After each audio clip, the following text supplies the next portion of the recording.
Morning, me people. Me hear say Trump drop one new proclamation banning people from 12 countries, including 10 from Africa and Haiti, from entering the U.S. The countries are Chad, Republic of the Congo, Equatorial Guinea, Eritrea, Libya, Somalia, Sudan, Afghanistan, Myanmar, Iran, Yemen, and Haiti. Them claim say for security reasons, overstaying and poor vetting. But you don't know how it go. Always the good have to suffer with the bad. And on top of that, 7 more countries get partial ban. Burundi, Cuba, Laos, Sierra Leone, Togo, Turkmenistan, and Venezuela.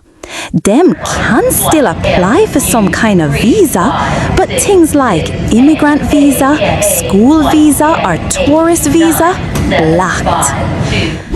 Me just want say to all who did only want visit them family, study, or explore, me sorry this reach honor. Always remember say the visa are no right, it's a privilege.